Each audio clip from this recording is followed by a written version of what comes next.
Hey everyone!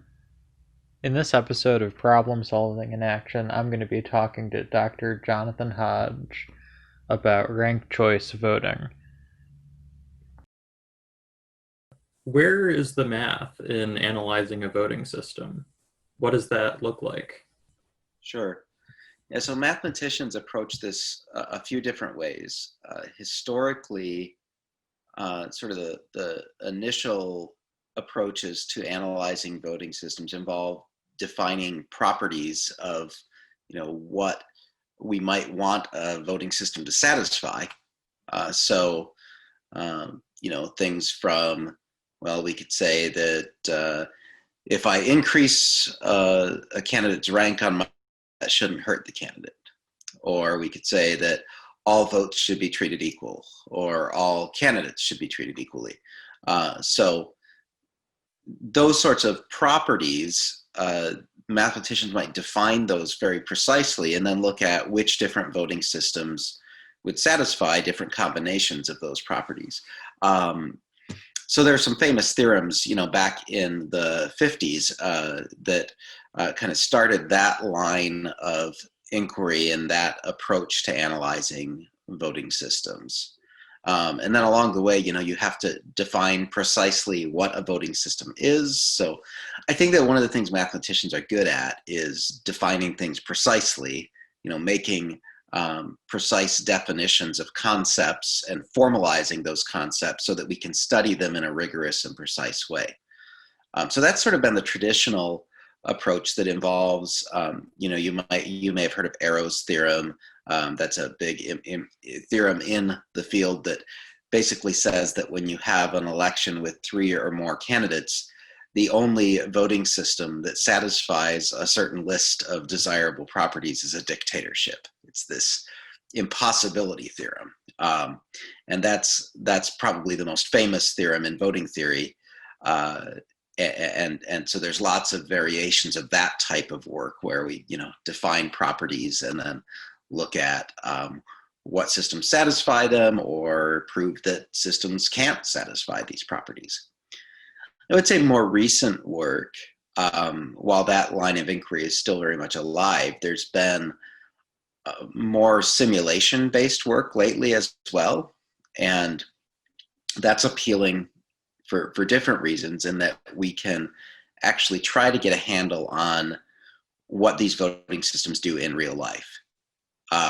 So obviously there's assumptions involved there. We have to code some sort of computer model. We have to model how voters are going to be distributed. We have to model their preferences. We have to model how they're going to vote. So there's a lot of assumptions baked into that approach, but you can get some interesting results in terms of, asking a computer to run 1 billion elections and find out how things work. So that's another, more modern approach that I tend to be fairly fond of. Then thinking about the current voting system that we have in Michigan, what are its strong points or weak points? And is there a better system mathematically? Yeah, so in Michigan, we use basically plurality voting, which is, the probably the most simple and straightforward voting system. And it's the most commonly used voting system in the United States, where everybody votes for their first choice and the person with the most votes wins. That seems to make a lot of sense, right? It's intuitive. It satisfies sort of these basic fundamental notions of what democracy means, right? Everybody gets a vote and the person with the most votes wins. So it's simple and it's intuitive, and I think it appeals to voters in that sense. It's not a very good system for a number of reasons, though. It works fine if there's only 2 candidates. In fact, you could argue it's the only reasonable system if there's only 2 candidates. But if you have more than 2 candidates, you run into all sorts of difficulties, like the person who gets the most first place votes also may be the person who gets the most last place votes. So you can have a candidate that's really well liked by a subset of the electorate, but hated by everybody else. And there's, famous examples of this, like when Jesse Ventura was elected governor of Minnesota. it was a very split election. He won by a narrow plurality. And there's been some analysis after the fact of that about whether he was actually a good choice or not. And that, that's it's kind of split in terms of trying to predict where voters ranked Jesse Ventura, where the voters who voted for Norm Coleman or Skip Humphrey ranked Jesse Ventura on their ballots. But the real issue is that you have the potential for a spoiler effect when you have a third party candidate. You have the potential for manipulation via vote splitting. So, if I want to be really sneaky with plurality, what I do is I introduce another candidate who's very similar to my opponent, and then split the votes of my opponent so that I squeak out a plurality. And this is, this comes up in lots of situations. We saw a concern about when Kanye West entered the 2020 election. Is this going to split the vote? Justin Amash, Michigan congressman, was looking at a third party run for a while, and there was concern there that would split off some perhaps Republican voters who were voting for Biden, who might see Amash as a more palatable alternative and thus hurt Biden. So we've seen the Jill Stein effect back in 2016. There's all sorts of historical examples of candidates who really didn't have a chance of winning the election, but nevertheless impacted the outcome by their very presence in it.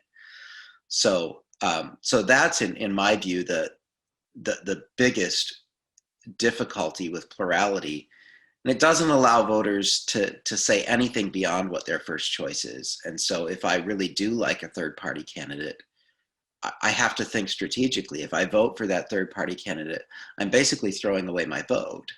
But so do I vote strategically? Do I vote for the major party candidate that I like better? There's a philosophical dilemma there that I think a lot of voters face. And it also prevents the emergence of third parties because you don't ever have, or you rarely have, a significant chunk of the electorate voting third party.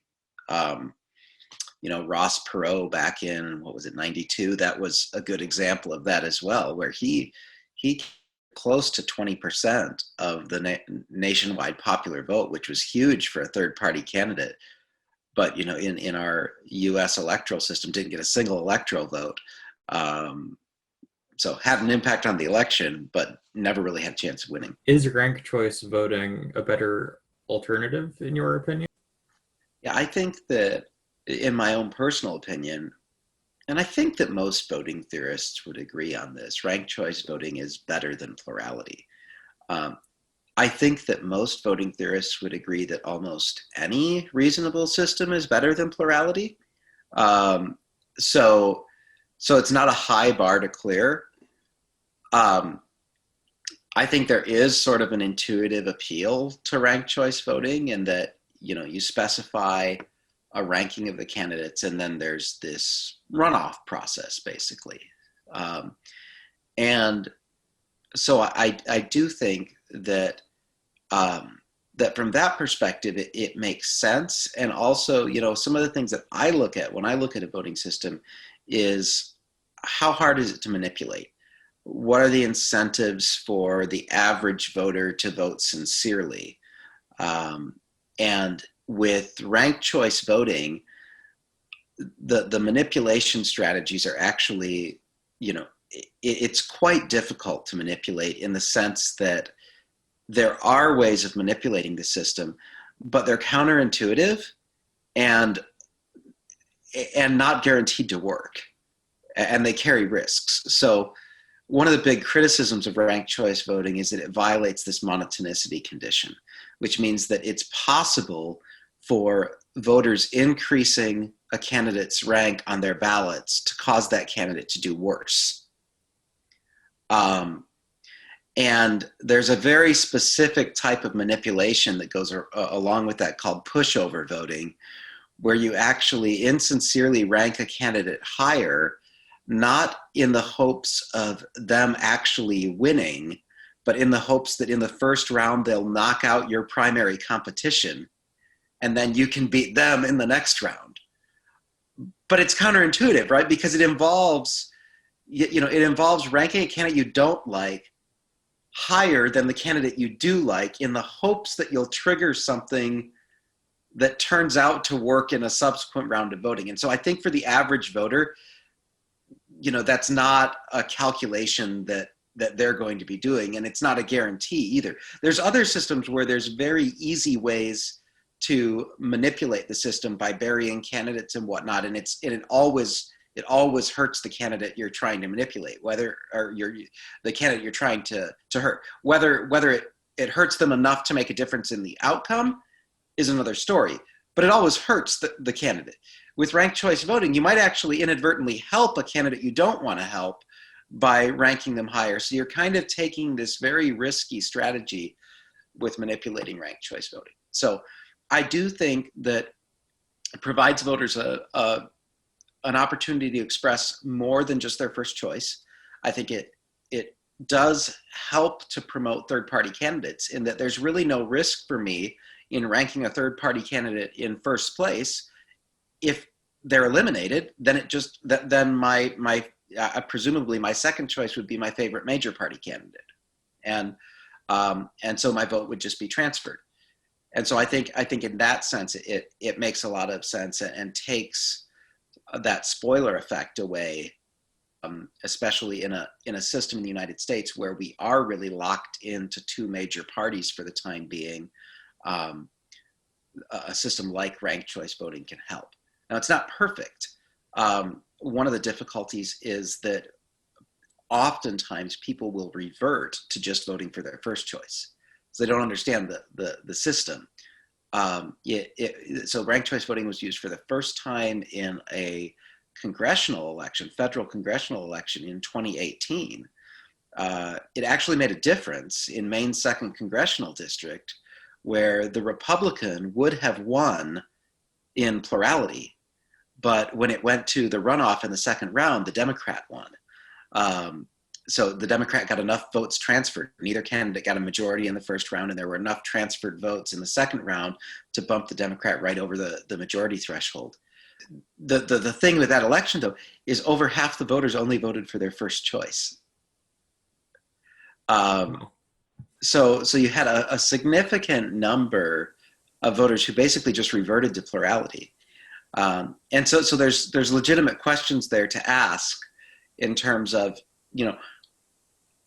what percentage of voters can do that and still have ranked choice voting turn out better than plurality.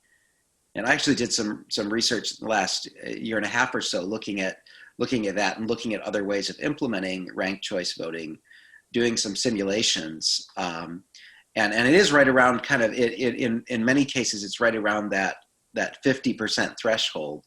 That if you have 50% or more voting only for plurality, you run the risk, voting only for their first choice, you run the risk of actually having ranked choice voting, just because of the noise in the system, producing results that might not even be as good as plurality. So I think for the system to work, you need to have people understand it. They have to be informed enough to be able to cast relatively complete ballots, or at least rank a few choices.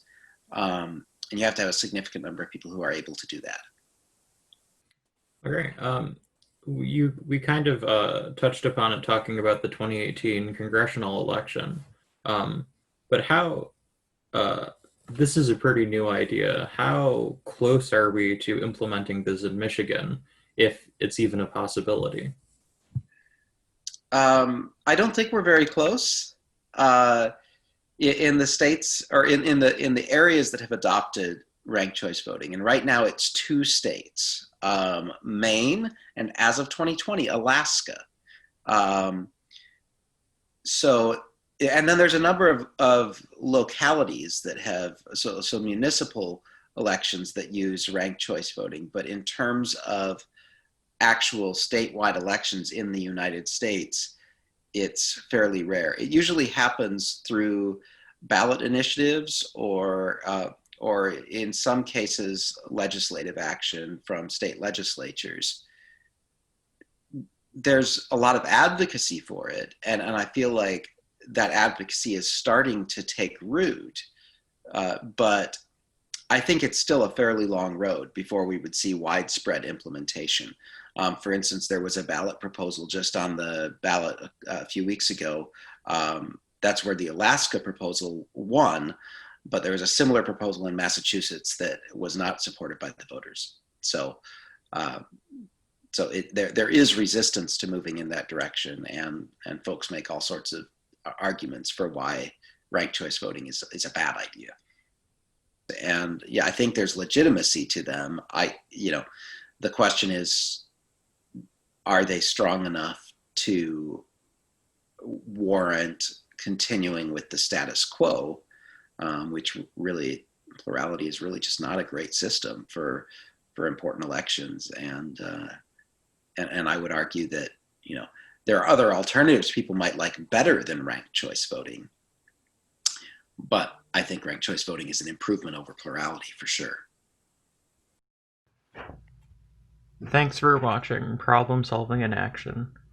Head to the Design Thinking Academy's website for more creative thinking.